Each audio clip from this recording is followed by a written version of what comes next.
And I don't normally make videos like this, but as someone that lived in Russia for years, let's talk about something. Yeah? Gas up, load up. There's been a lot of talk by a lot of people. Some stuff actually broke loose, made its way out of Washington, D.C. Apparently, privately, United States senators were told that absolutely unconditionally that Russia is going to roll hard into the Ukraine. Been to Ukraine a few times, flew there on Aeroflot. Know the Russian people quite well. That doesn't mean I speculate or project what's going to happen here, but if the Senate, which the information leaked out, was told that absolutely, positively, that Russia is going to roll heavy into the Ukraine, you could probably gather that it is. There's some other officials, people that actually do know stuff, unlike politicians, which of course never know anything, that have analyzed satellite and who knows what other sort of inside information, and they've leaked out within the past 48 hours that they are. Also, today, the United States, I think it was, which department it was that does this, it escapes me right now. They've told all Americans to ASAP evacuate Ukraine.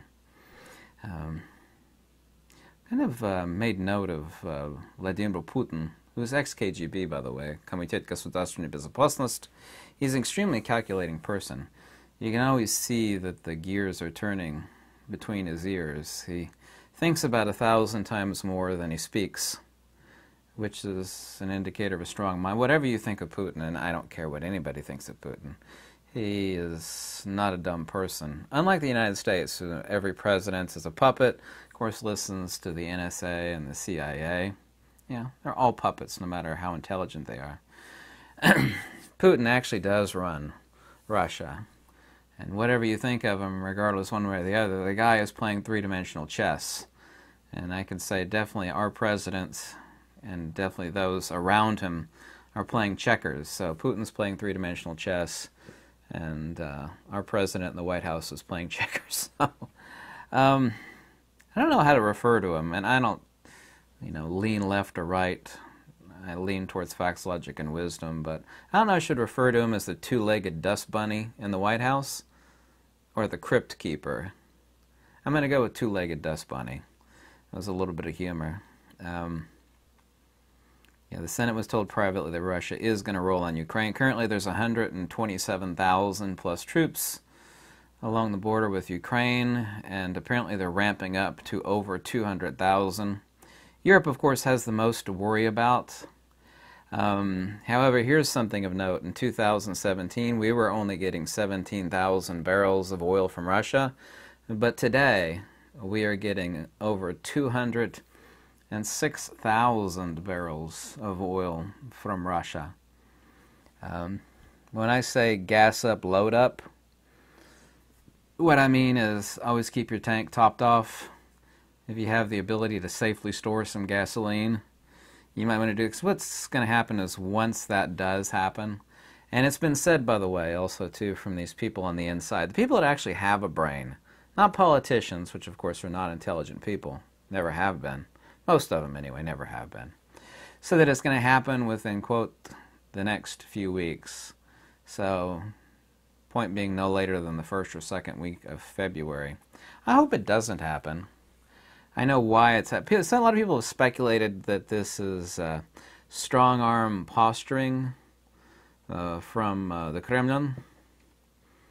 However, all indications are that that is not the case.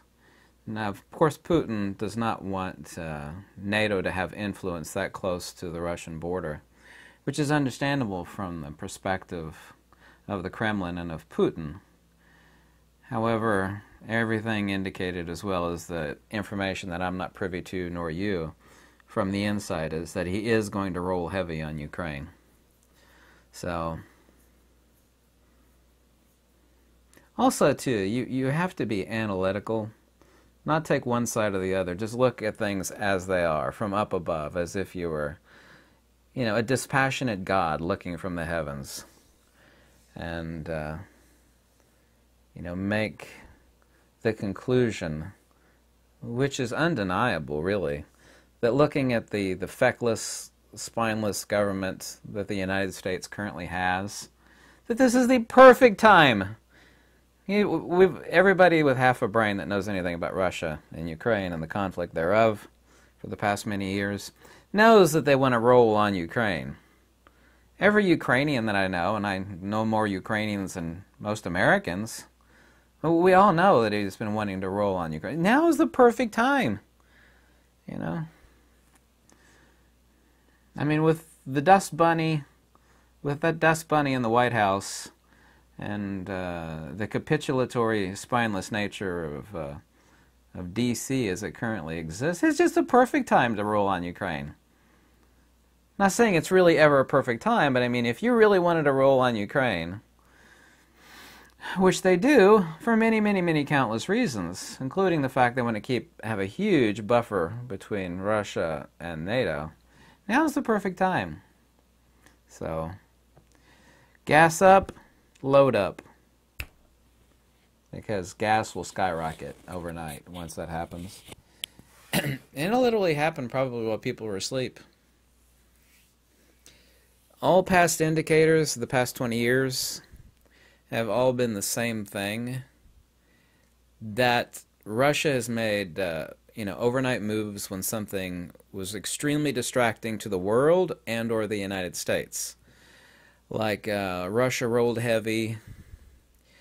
I forget, was it a Latvian country? It was Ukraine, the start of the Gulf War. And then Russia did something really drastic, but no one cared or paid attention because something really, really big happened. I can't remember if it was during 9/11 or what it was, but the whole world was distracted and or just the United States. So if something significant happens within or with the United States, then that'll mark, because Russia has always done that. They've used that strategic advantage to completely do something while the world and or the United States was distracted. So I just gassed up my vehicle. I wished I had better gas storage capabilities, because, you know, storing gas is quite dangerous. Gas doesn't last that long stored. I know you can put stabilizers into gas to make it last longer, but storing gas around your house is just not generally a good idea unless you have really good storage capabilities to do it. But there we go. Be prepared. And for the Russians out there, увидимся.